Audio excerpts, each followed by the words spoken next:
Hello everyone, welcome to another video. So today we're going to be talking about sine rule. Okay, so sine rule, there are two variations to this. I believe even in the exam you have access to both.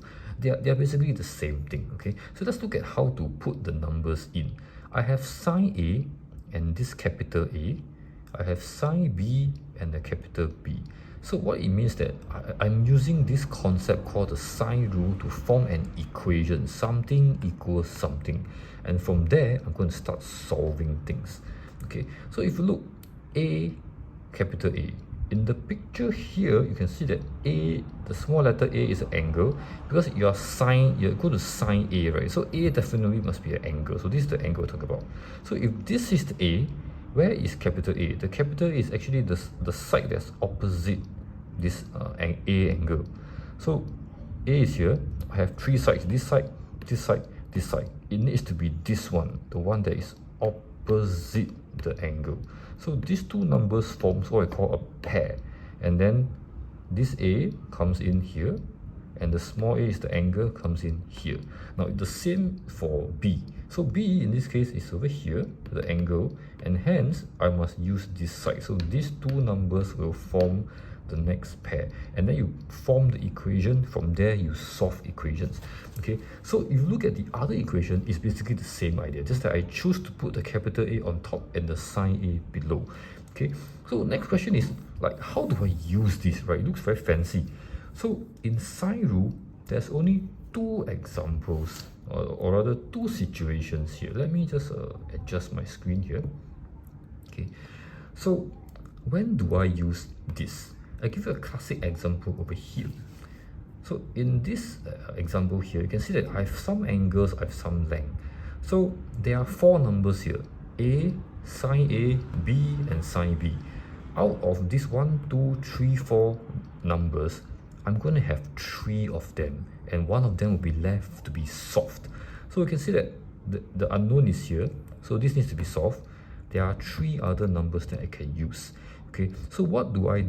I always put, I put the formula in the place where the unknown is in the top left hand corner of the equation.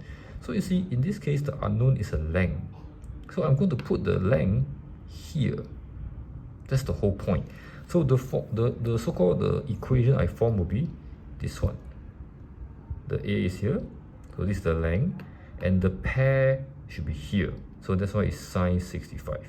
Now I form one pair, I need to equal to another pair, right? So since I started with the length on top, I need the length to start with. So this is the other length I have, and this is the angle. That's why 10 comes here, and the 40 comes into the sine. So at this point, I have the equation already. All I got to do is I need to solve for x. Solve for x means I want to make x the subject. So this sine 65 is actually a single number. This is a function. You put 65 into the sine, it gives you a number. This is not sin times 65. Don't be a noob. Okay, so this sine 65 is a number. I'm going to multiply it over to the other side. You can see that once I multiply it to the other side, it becomes like this. And then I'm going to press the calculator for this whole thing. 10 times sine 65 divided by sine 40. I get this answer. Usually we want to put it a bit longer, and then I round off to 3SF. So that's how you use this formula, which is over here, and to solve for things like that. I want the top left hand corner, which is the length over here, to be on the top left hand corner. Now in the same theory, if you look at this diagram over here, this will be a case where I use this formula. Why? Because the unknown is an angle. Okay, finding unknown angle. So the angle, I like it to be at the top left hand corner. So it has to be the sine A is over here. So that's why this x goes here, and the pair will be x and 14. So the 14 goes down. Okay, so you look, the sine and the 14 is here. Now I need another pair, right? So again, since I start with angle, I need the other angle here, 35, and the opposite side is 12. So it's here. So at this point, I'm looking at this equation. Again, I'm trying to solve for x. I need to make x the subject. So what I do is I multiply the 14 to the other side. I get this. Now be careful. After you multiply, you are not having x, you're having sine x. So how to get rid of the sine? I'm going to sine inverse both sides. So let me show you how I actually press this on the calculator. I think this is quite important to learn. So in this video, I'm going to just demonstrate. So I'm at this stage, right? What I'm going to do is I'm going to press fraction 14 times sine 35.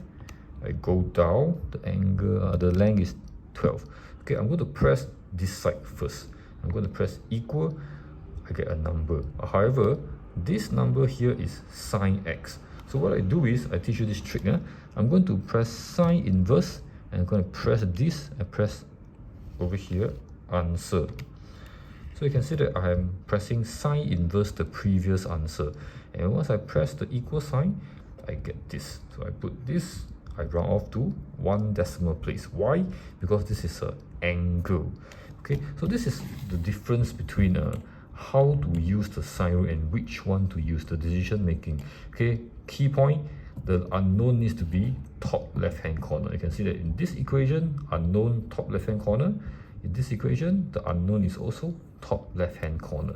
When it's in the top left hand corner, the algebra is a lot easier to manipulate and solve. So hope you learned something new. Thank you and bye bye.